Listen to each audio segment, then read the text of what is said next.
प्रिय विद्यार्थियों, आज की कालांश में आप लोग का स्वागत है। प्रिय विद्यार्थियों, आज हम हमारे आधुनिक काव्य के एमए फाइनल के महान कवि निराला के राम की शक्ति पूजा के संबंध में पढ़ेंगे। जैसे कि पूर्व हमने व्याख्याओं में लगभग हमारी ये 8 व्याख्याएं पूर्ण हो चुकी थी, जो विस्तार रूप से कवि ने 312 लगभग पदों में इन व्याख्याओं या राम की शक्ति पूजा की उपासना की गई है। तो किस तरह से राम की ये शक्ति पूजा, युद्ध की उस भयानकता से दूर रह करके राम अब शक्ति की उपासना में अपने मन को लगाने लगे हैं। राम ने युद्ध का पूर्ण रूप से परित्याग कर दिया है। अब शक्ति की उपासना के द्वारा ही वे शक्ति द्वारा ही प्राप्त किए गए वरदान से अब वो विजित होने की संभावना की ओर आगे बढ़ रहे हैं। कवि ने बताया कि किस तरह से श्री राम जामवन की आज्ञा के अनुसार देवी की उपासना में लीन रहने का जो संकल्प था वो दोहराते हैं। सभी योद्धा अपने अपने मोर्चे पर युद्ध भूमि में लड़ते हैं और इस तरह से अपने कर्तव्य का निर्वाह करते हैं। तो दूसरी तरफ राम शक्ति की उपासना में लीन रह करके वे भक्ति में मग्न रह करके उनसे वरदान चाहते हैं कि वे सदैव विजित रहें। इसी लक्ष्य को रह करके श्री राम अपनी चिंतन और मनन प्रक्रिया में लग जाते हैं। अब राम को युद्ध भूमि में किसी प्रकार की कोई रुचि नहीं थी। उनका तो केवल ध्यान उस महाशक्ति में था और उसी शक्ति को प्राप्त करने के लक्ष्य को रख करके वे ध्यान मग्न हो जाते हैं। अब समस्त जो योद्धा है वहां युद्ध भूमि में अपनी युद्ध कुशलता का परिचय कर रहे हैं और राम जो है वे ध्यान मग्न होकर के देवी को की श्री चरणों में एक माला की, एक पंक्तिबद्ध माला की बार बार उच्चारण करते हैं और फिर एक पुष्प अर्पित कर देते हैं। और इस तरह से दिन पर दिन बीतता जाता है और इस तरह से राम की जो साधना है वो सफल होती जाती है। जब अंतिम पुष्प चढ़ाने पर आतुर होते हैं तभी वो पुष्प देवी द्वारा ही उठा लिया जाता है। राम जब आंखें खोलकर देखते हैं तो वो पुष्प न पा करके बहुत दुखी और खिन्न हो जाते हैं और सोचते हैं कि मैंने इतना परिश्रम किया, मैंने इतने दिन देवी की उपासना में अपने आप को लगाया, उसका क्या परिणाम होगा। लेकिन ये तो देवी की शक्ति का परिणाम था कि उसने राम की परीक्षा लेने के लिए कि अब देखे राम क्या करते हैं, बिना फूल को पाकर के देवी की उपासना किस तरह से सफल बनाते हैं। यही सोच करके उस देवी शक्ति ने राम का वह एक पुष्प चुरा करके ले जाती है। इसी का उल्लेख हम इस पद्यांश में यहाँ तक अब पढ़ेंगे। तो देखिए, अब जो हमारा अगला पद्यांश है उस पद्यांश में कवि ने यहाँ पर युद्ध भूमि से विमुख हुए श्री राम की उस शक्ति की उपासना में लगे हुए मन के बारे में बताया गया है। आइए हम पढ़ते हैं।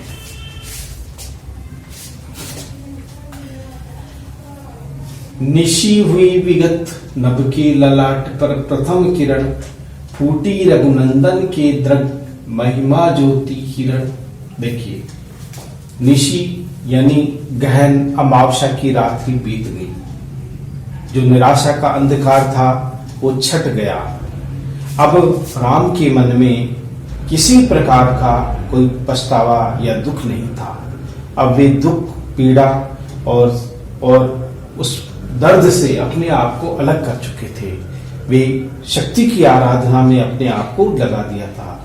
तो इसलिए मन में जो निराशा थी, जो पिछली जो निराशा थी, निराशा का अंधकार था या अमावस्या की रात्रि थी, कष्ट के जो दिन थे वो विगत यानी बीत गए, इस तरह से बीत गए।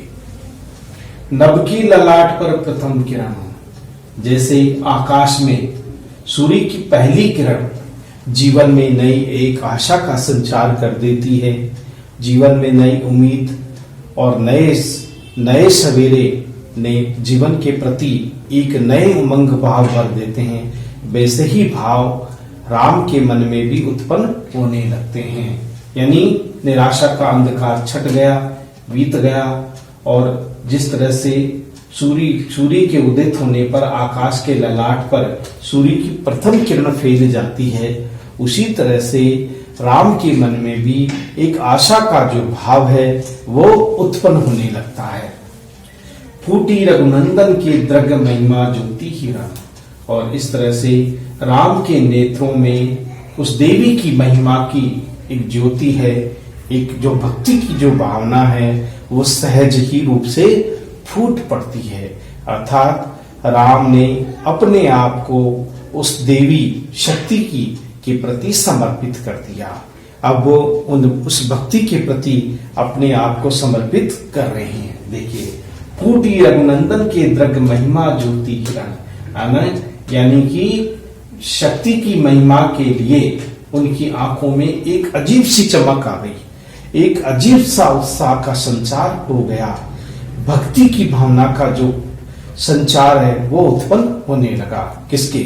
श्री राम के आंखों में। रघुनंदन यानी श्री राम, एक नई उम्मीद, एक नई आशा का भाव उनकी आंखों में जगमगाने लगा।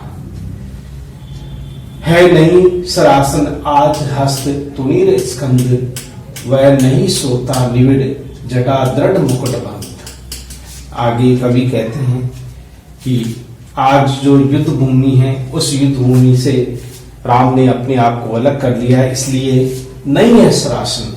आज उन्होंने अपने शरीर पर अपने आप को, यानी हम कह सकते हैं कि वो सैन्य रूप में नहीं है, वो युद्ध भूमि में जाने के लिए तत्पर नहीं है। इसलिए आज उन्होंने क्या किया है, अपने जो सरासन है, जो शरीर के ऊपर धारण करने वाली जो बाणों की पेटिका है, उसको अपने सिर या पीठ पर नहीं लगाया है, क्योंकि आज युद्ध भूमि में राम नहीं जा रहे हैं। आज हस्त तुनीर स्कंद, और आज जो तुनीर यानी जो तीर है, जो कंधे पर रखने वाली जो स्कंद है, स्कंद यानी कंधे पर, आज हाथ और तुनीर, न तो हाथ में किसी प्रकार का तुनीर है और नहीं उनकी जो कंधे पर कोई बाण रखने की पेटिका ही उन्होंने सजाई है। अपने आप को युद्ध भूमि के लिए उन्होंने आज तैयार नहीं किया है। उन्होंने संकल्प लिया है कि वे युद्ध भूमि में नहीं जाएंगे, वे शक्ति की उपासना करके और इस युद्ध को विजित करेंगे रावण से। इसी संकल्प के साथ में आज उनके पास में सरासन नहीं है सरासन। सरासन का मतलब होता है हाथ में बाण नहीं है उनके, और नहीं भुजा के ऊपर उन्होंने वह बाण की तुलिका वाली पेटिका बांधी है, युद्ध भूमि के लिए जैसे जाते हैं, और नहीं हाथ में उनके कोई तीर है। वह नहीं सोथा निविड़ जटा दृढ़ मुकुट बंद। अब उन्होंने निविड़ जटा दृढ़ मुकुट बंद, जो वो जटाएं बांधते थे, आज उनकी जटाओं में कसा हुआ जो मुकुट है वो भी विराजमान नहीं है। जटाओं के बीच में कसा हुआ सुंदर मुकुट जो राम सदैव धारण किया करते थे, आज वो भी उनके सिर पर नहीं है, आज वो उन्होंने धारण नहीं किया है। अर्थात अपनी जो केश है, उन केशों को उन्होंने पूरी तरह से बिखेर दिया है, अपनी जटाओं को बिखेर दिया है। आज उन्होंने अपनी जटाओं को बांधा नहीं है। जिस तरह से वो मुकुट धारण करते समय जटाओं को पूरी तरह से बांध लेते थे, मुकुट भी उन्होंने बांधा नहीं है।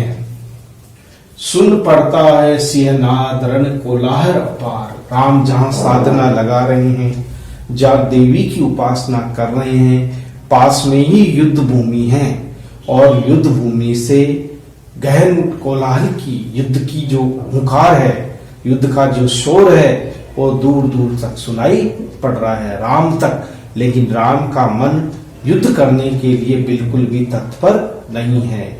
अब उनकी युद्ध के प्रति कोई रुचि नहीं है। उनकी रुचि देवी की उपासना में है, देवी की भक्ति में है, उसी में अपने मन को लगाना चाहते हैं। तो सुन पड़ता है सियनाद रण कोलाहल अपार, पास में ही शेर की दहाड़ के समान युद्ध भूमि से जो कोलाहल है, शोर शराबा है, वो दूर दूर तक राम तक सुनाई पड़ रहा है, अर्थात भयानक युद्ध हो रहा है। और दूसरी तरफ राम साधना लगा करके देवी की उपासना में लीन रह रहे हैं। अब देखिए, उमड़ती नहीं मन स्तब्ध सुधी है ध्यान पर। अब राम के मन में ये भावना नहीं उमड़ती कि वे युद्ध भूमि में जाकर के अपनी युद्ध कुशलता का परिचय दें।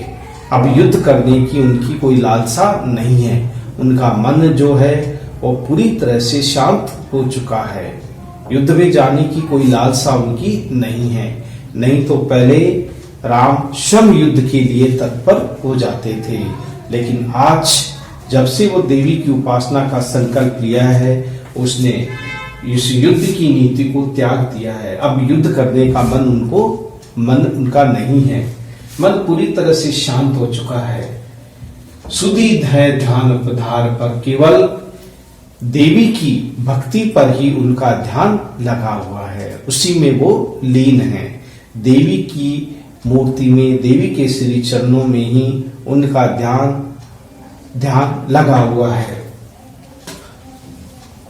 पूजो उपरांत जपते दुर्गा 10 भुजा कंद नाम, 10 भुजा नाम, अर्थात श्री राम पूजा के उपरांत दुर्गा का सदैव नाम जपते रहते हैं। यानी पूजा और पूजा के पश्चात भी वे सदैव दुर्गा के 10 रूप की, 10 भुजा रूपी नाम को माला के द्वारा सदैव जपते रहते हैं। दिन और रात सदैव हर पल हर क्षण उस देवी के 10 अवतार रूप का वो गुणगान करते रहते हैं। माला की मणियों की माला के द्वारा देवी की जो महिमा है उनका वो सदैव गुणगान करते रहते हैं। 10 भुजा रूप की राम की जो दुर्गा है, 10 भुजा रूपी दुर्गा की वे उपासना करते रहते हैं। कौन? श्री राम। मन करते भी मनन नामों का गुणगान, मन से श्री राम मन ही मन में देवी के विभिन्न रूपों के गुणगानों को सदैव नामों का उच्चारण करते रहते हैं। मन ही मन मनन करते हुए श्री राम देवी के अनेक गुणों को, इनके चरित्र गुणों का सदैव मन ही मन में मनन करते रहते हैं, या उनकी महिमा का जाप करते रहते हैं, शक्ति की महिमा का गुणगान गाते रहते हैं, शक्ति की उपासना का वो ध्यान लगाए रखते हैं। देखिए, बीता वह दिवस हुआ मन स्थिर इष्ट के चरण। देखिए, एक दिन बीत गया उपासना करते करते, देवी की गहन साधना में लगाते लगाते मन को किसी भी तरह से एक दिन वह पूरा बीत गया। मन स्थिर इष्ट के चरण में, देवी के श्री चरणों में, देवी की मूर्ति में, देवी के श्री चरणों में श्री राम का मन जाकर के स्थिर हो गया। अर्थात श्री राम ने दुर्गा जो शक्ति की उपासिका है, उसी के श्री चरणों में श्री राम ने अपने मन को लगा लिया। वहीं जाकर के श्री राम का जो मन है वो स्थिर हो गया। अब किसी प्रकार से उनके मन में द्वंद्व नहीं है, किसी प्रकार से दुख या कष्ट नहीं है। वे दुख और कष्टों से देवी की उपासना के द्वारा वे हमेशा के लिए दूर हो गए हैं। तो एक दिन वो बीत गया। मन स्थिर इष्ट यानी जिस देवी की उपासना करते हैं उसी में अपने मन को वो लगाते हैं और इस तरह से जो उनकी बेचैनी थी, जो उनके मन में जो धंध था, वो देखते ही देखते एकदम मन स्थिर हो गया। अब कोई उथल पुथल नहीं थी मन में, निराशा नहीं थी, दुख नहीं था, पीड़ा नहीं थी। अब देखिए, गहन से गहनतर होने लगा समाधान। अब देखिए, श्री राम ने रावण पर विजय प्राप्त करने के लिए देवी की उपासना में गहन से गहनतर यानी धीरे धीरे देवी की पूर्ण रूप से वे उपासना में खो गए। कौन? श्री राम। गहन से गहन यानी गहरे से गहरा जो ध्यान है, उस ध्यान में वो खोने लगे। सम्राधान अर्थात युद्ध की देवी शक्ति, जिसके ध्यान में वो धीरे धीरे डूबने लगे ताकि युद्ध का सही समाधान निकाला जा सके, युद्ध का सही और उचित निर्णय निकाला जा सके। क्रम से वे पार राघव के 5 दिवस, ऐसे कहते हैं, एक के बाद एक क्रम से जो फूल रखे हुए थे वो प्रतिदिन श्री राम देवी के श्री चरणों में प्रतिदिन एक फूल अर्पित करते थे। ठीक है ना?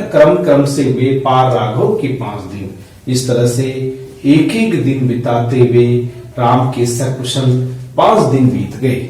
देवी की उपासना में, देवी की ध्यान में लगाते हुए उनके मन को इस तरह से उन्होंने 5 दिन बिता दिए और घोर साधना करते करते, क्रम का मतलब होता एक करके श्री राम ने 5 दिन देवी की उपासना में ही बिता दिए।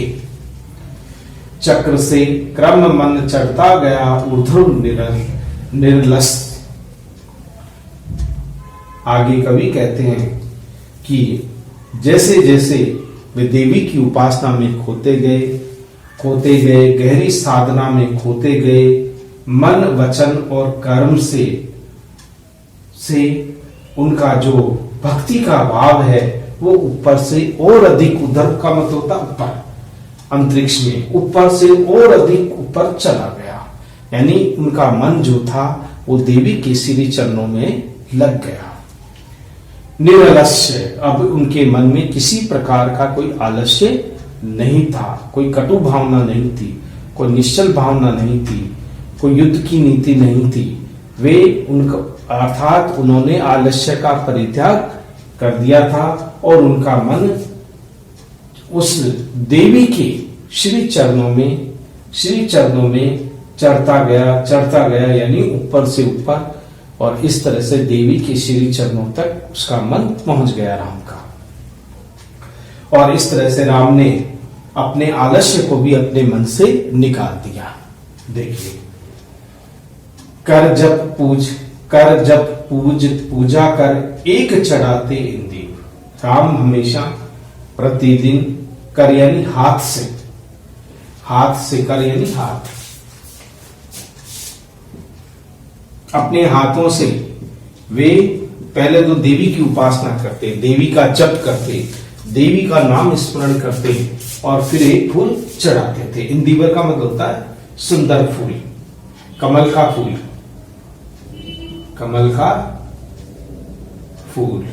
कमल के एक फूल को वो पूजा करके जप करके प्रतिदिन एक माला की, एक क्रम से बड़ी माला का वो जप करते थे।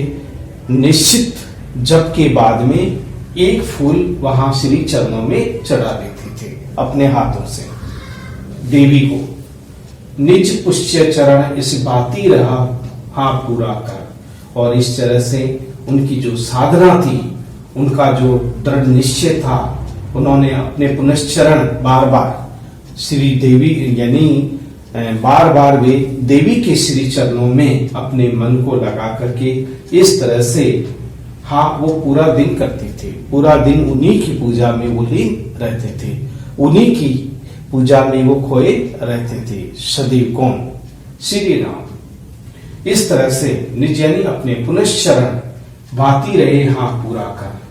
अर्थात अपने जो एक जो माला का जो एक क्रम है, उस क्रम के अनुसार ही वे देवी की उपासना में अपने मन को लगाते थे।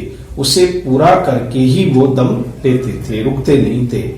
जब तक उनकी भक्ति, जब तक उनका वो पूरा नहीं हो जाता, तब तक वे रुकते नहीं थे, वे उपासना करते रहते थे। आगे देखिए, चढ़ षष्ठ दिवस आज्ञा पर हुआ समाहित मन, प्रति जब से किच किच होने लगा महा आकर्षण। देखिए इस तरह से देवी का माला जपते जपते जपते लगभग 6 दिन बीत गए। यानी छठा दिन अब चल चुका था। एक नया सूर्य उदय हो चुका था, एक नए दिन का आरंभ हो चुका था। इस तरह से देखते ही देखते 6 दिन बीत गए। 6 दिन बीतने के पश्चात राम का जो मन है वो स्थिर हो गया, समाहित हो गया मन। दिवस आज्ञा पर हुआ, यानी कि देवी की आज्ञा पर जाकर के समाहित हो गया श्री राम का मन। अर्थात श्री राम ने देवी की उपासना करते करते उन्होंने अपने मन को देवी के श्री चरणों में ही समर्पित कर दिया, अपने आप को देवी को ही सौंप दिया। और इस तरह से पूजा करते करते, भक्ति करते करते लगभग 6 दिन बीत गए और आज्ञा चक्र में जाकर के उनका मन स्थिर हो गया। किसका? श्री राम का। प्रति जब से किचकिच होने लगा महाकर्षण, जैसे जैसे श्री राम देवी की माला का वो जप करते थे, वैसे ही उनका मन समस्त प्रकार के आकर्षणों से मुक्त हो गया था।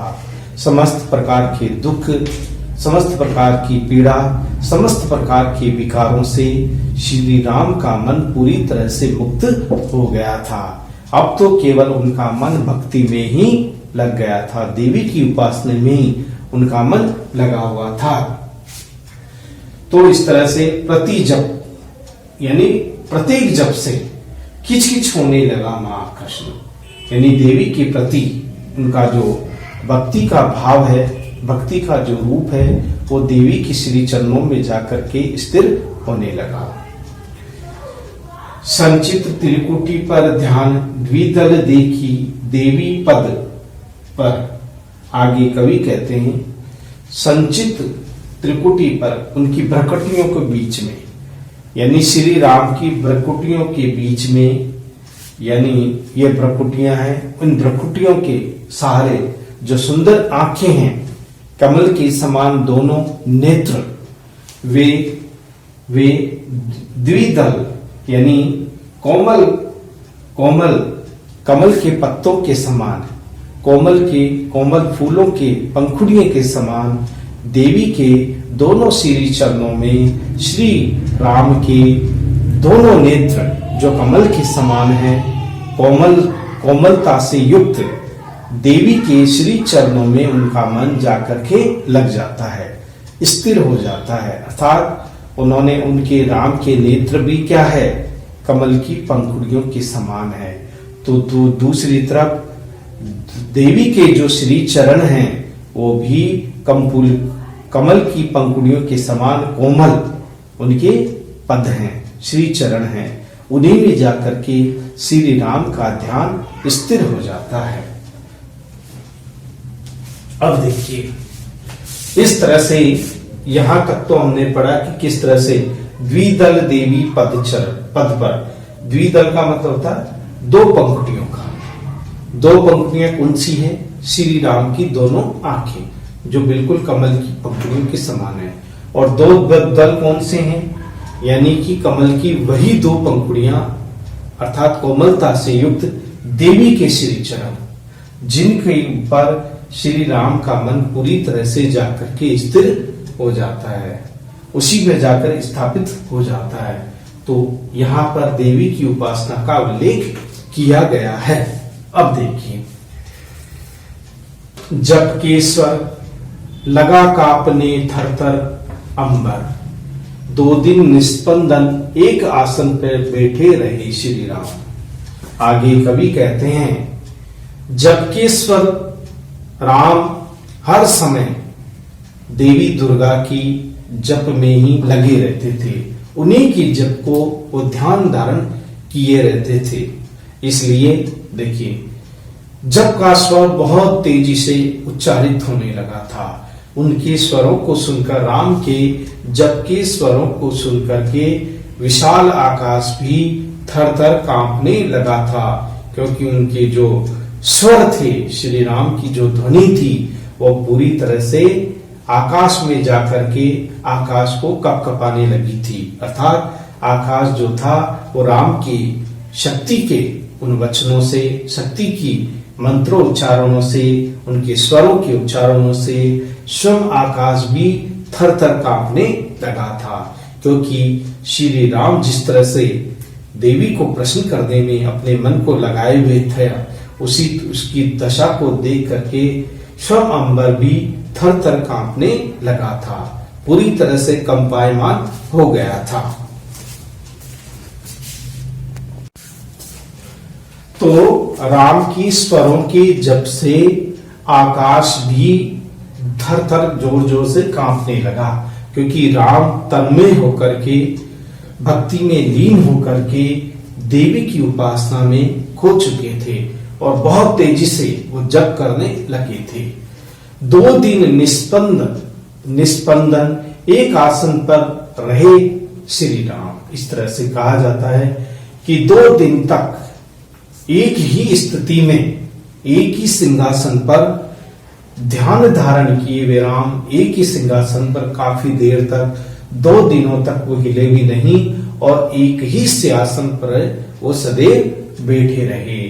देवी के भक्ति में अपने मन को लगाते रहे, देवी की भक्ति में ही अपने मन को अर्पित करते रहे और इस तरह से बिना हिले डुले, बिना कुछ किए 2 दिन एक ही सिंहासन पर बैठ करके राम देवी की उपासना में, देवी की भक्ति में लीन रहे।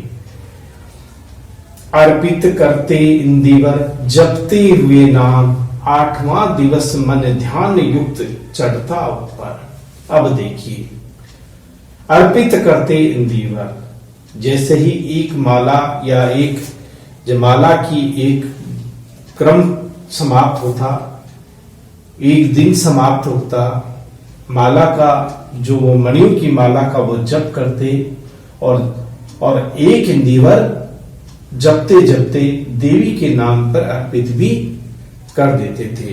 वो एक माला हाथ में लिए हुए सबसे पहले तो वो जप करते और जप करने के पश्चात ध्यान धारण करके उस सुंदर पुष्प को, कमल के फूल को देवी को अर्पित कर देते थे, देवी को अर्पित कर देते थे।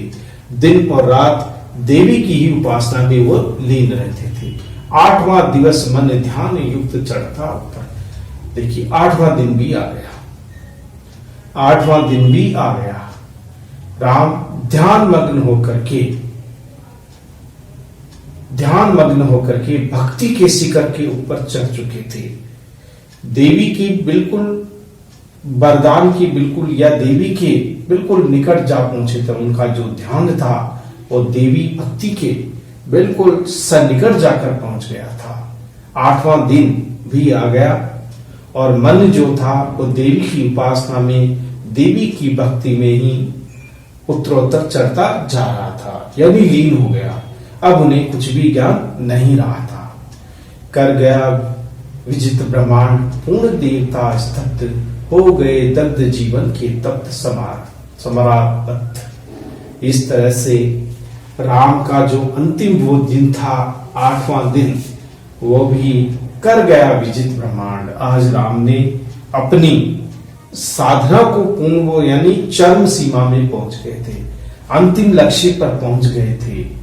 कर गया विजित ब्रह्मांड अर्थात राम ने संपूर्ण ब्रह्मांड पर अपनी भक्ति, देवी की उपासना, शक्ति की उपासना के द्वारा आज उसने संपूर्ण ब्रह्मांड पर अपना अधिकार जमा लिया था। सारे ब्रह्मांड को श्री राम ने देवी की उपासना और शक्ति की सहारे सारे ब्रह्मांड को उन्होंने जीत लिया था, उस पर विजय प्राप्त कर ली थी। पूर्ण देवता स्तब्ध। यह सब कुछ देख करके देवी देवता भी क्या रहते हैं, आश्चर्यचकित हो जाते हैं। इस तरह से देवी देवता भी संपूर्ण ब्रह्मांड की विजिता अवसर को देख करके देवी देवता भी आश्चर्यचकित हो जाते हैं कि आज राम की जो साधना है वो पूर्ण होने को है। आज देवी की जो साधना है या देव जो शक्ति की उपासिका, शक्ति की जो आराधना है वो आज पूर्ण होने को है। आज राम ने संपूर्ण ब्रह्मांड को जीत लिया है। किसके द्वारा? देवी की उपासना के द्वारा, देवी की साधना या भक्ति के द्वारा। हो गए दग्ध जीवन तप सम्रावत। और इस तरह से जो जीवन दुख, कष्ट, पीड़ा इनसे ग्रसित था वो आज पूरी तरह से युद्ध से रहित हो गया। अब किसी तरह का मन में प्रतिद्वंद नहीं था, किसी प्रकार का द्वंद नहीं था, कोई उथल पुथल नहीं मची हुई थी। आज मन जो था वो देवी के श्री चरणों में जाकर के स्थिर हो गया था। यानी मन हो गए दग्ध जीवन के तप सम्रावत। और इस तरह से जो राम का जो जीवन था, देवी के प्रति जो समर्पित भाव था, जो राम के मन में दुख और पीड़ा के भाव थे, वो देवी की उपासना के द्वारा देखते ही देखते वो जल करके नष्ट हो गए और राम का जीवन एकदम सुरक्षित और इस तरह से अपनी भक्ति और तपस्या के द्वारा उन्होंने देवी के साथ साथ संपूर्ण ब्रह्मांड के ऊपर अपना आधिपत्य स्थापित कर लिया था। तो इस तरह से यहां तक हमने पढ़ा। अभी जो शेष है, कहते हैं कि भाई ध्यान तो धारण करेंगे, आज अंतिम दिन है। अंतिम दिन में एक अंतिम पुष्प बचा था, राम उसी की आराधना में कि शायद आज आराधना उनकी पूर्ण हो जाएगी और देवी को वो खुश कर सकेंगे और देवी निश्चित रूप से उन्हें विजित होने का आशीर्वाद देगी। और इसी विचार से वे भक्ति में खोए हुए थे। यहां तक हमने पढ़ा। तो इस तरह से इन पदों में राम के निराशवादी मन में एक देवी की भक्ति की प्रति एक जो आस्था है, इसी आस्था को यहां पर प्रकट किया गया है। क्योंकि निराला जी बंगाल से अपना गहरा संबंध रखते हैं और बंगाल में शक्ति की उपासना सर्वाधिक की जाती है, इसलिए यहाँ पर देवी की महिमा को ही सर्वाधिक मान्यता या सर्वाधिक रूप से प्रस्तुत किया गया है। तो अब हम जो विशेष है वो किस रूप में लिखेंगे? विशेष को हम लिख सकते हैं कि इसमें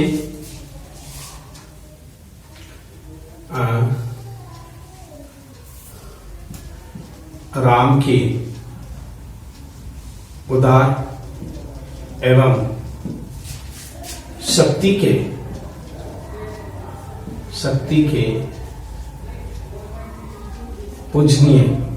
पूज्य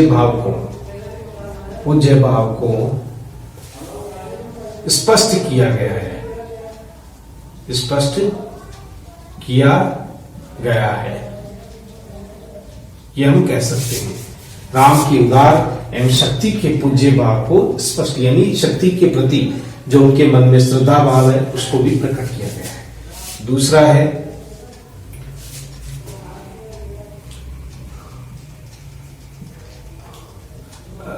राम ने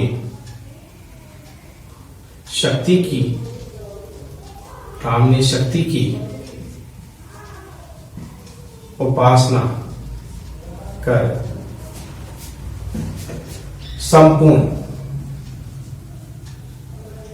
संपूर्ण ब्रह्मांड पर अपनी विजय प्राप्त कर ली है, अपनी विजय प्राप्त कर ली है, ये भी इसमें दर्शाया गया है। तीसरा है तीसरी है कि इसमें ये भी बताया है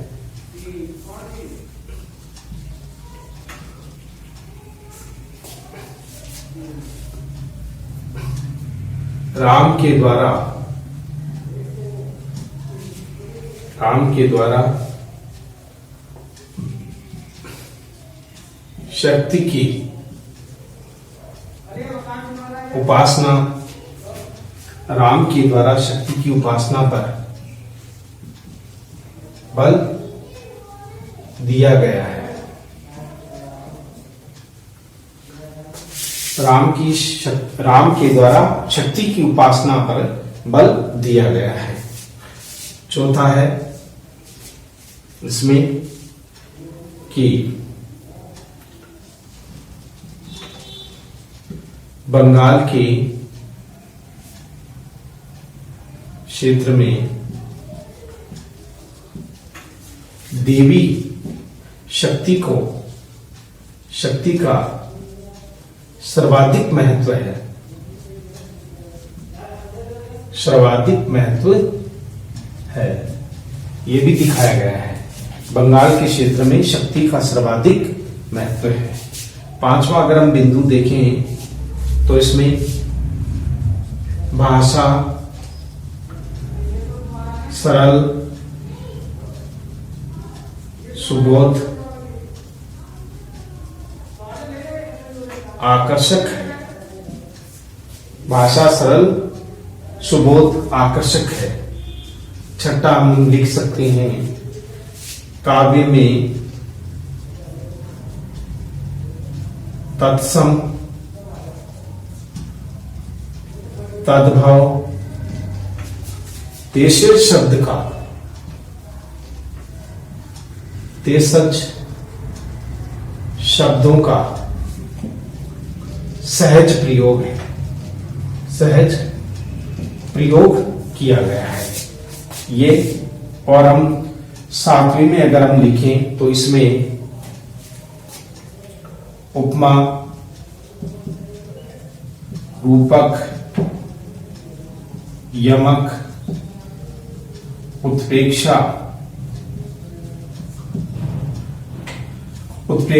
अनुप्रास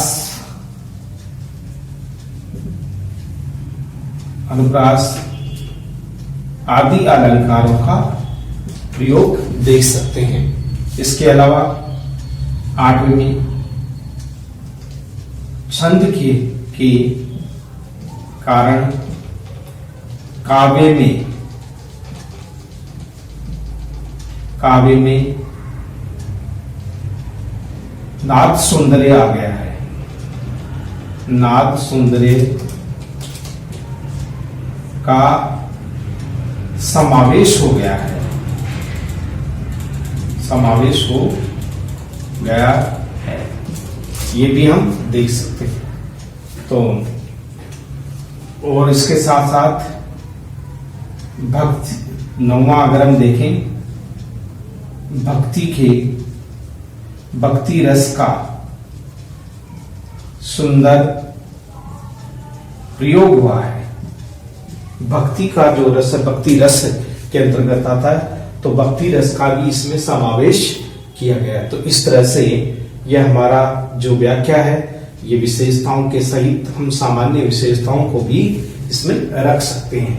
तो इस तरह से ये हमारी संपूर्ण व्याख्या है, जिसमें निराश मन के मन जो वादी निराशावादी हो जाते हैं, उस मन में उदार और शक्ति के भाव का संचार उस राम के मन में होने लगता है, और वो देवी की उपासना करके संपूर्ण ब्रह्मांड के ऊपर विजय प्राप्त कर लेते हैं। इस तरह से ये हमारा जो भाग था, ये 9वां भाग था, जिसका हमने ये व्याख्या का हल किया। अब जो हमारी शेष व्याख्या है, उस व्याख्या आगामी कालांश में फिर हम मिलेंगे। तब तक के लिए थैंक यू वेरी मच।